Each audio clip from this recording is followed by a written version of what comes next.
Pour comprendre votre situation actuelle, parfois il est bien en fait de retourner dans la Bible et en fait de méditer la parole de Dieu parce qu'en fait il y a des situations qu'on vit actuellement qui sont déjà passées en fait et on a déjà le comment ça s'appelle vous voyez ce que je veux dire l'étape enfin le truc à suivre quoi. Et en fait ce qui est bien de comprendre, c'est que le peuple Israël, il a passé en fait 40 ans, 40 années dans le désert, alors que de base, il ne devait même pas passer tout ça. En fait, tout ça pour vous... Pourquoi vous dire ça? Parce qu'en fait, parfois, il y a des situations dans votre vie, ça prend du temps à arriver, ça prend du temps, ça tarde, alors que ça ne devrait pas, normalement, c'est un truc qui devait être vite fait et tout. Mais tout simplement parce que vous avez désobéi, tout simplement parce que vos pensées ne sont pas pures, tout simplement parce que vous ne vivez pas dans la sanctification. Tout ça, je vous dis ça parce que nous, en vrai, on vit par la chair, on est la chair, enfin bref.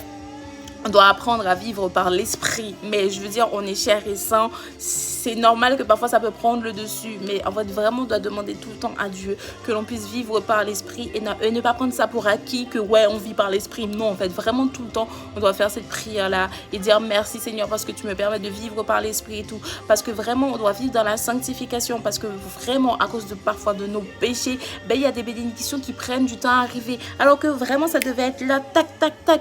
En fait, du coup, pensez justement au peuple Israël la prochaine fois et dites-vous, ok, qu'est-ce que je n'ai pas fait correctement, qu'est-ce que je devais faire et que je n'ai pas fait. Je vous dis ça, mais même moi, par exemple, il y a des choses, du coup, vous allez vous rendre compte, par exemple, Jonas. Je prends l'exemple aussi de Jonas. Vous voyez, il y a plein d'exemples dans la Bible qui peuvent nous servir de leçon.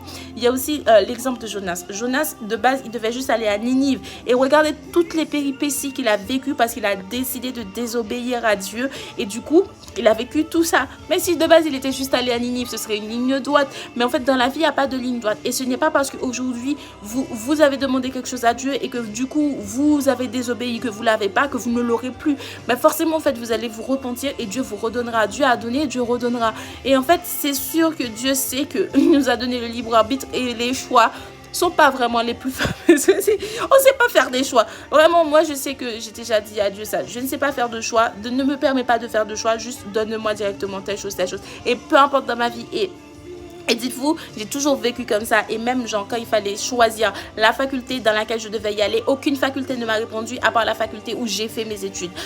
Quand je devais faire mon stage, aucune entreprise de stage m'a répondu à part l'entreprise où j'ai fait mon stage. Quand j'ai commencé à travailler, aucune entreprise ne m'a répondu à part celle où j'ai travaillé. Tout ça pour vous dire, je n'ai jamais eu le choix dans ma vie. Du coup, Dieu a toujours guidé. Donc, faites cette prière-là si vous ne savez pas non plus choisir. Sur ce, je vous envoie plein d'amour, plein d'argent et surtout, prenez soin de vous comme à l'accoutumée et je vous retrouve tout de suite.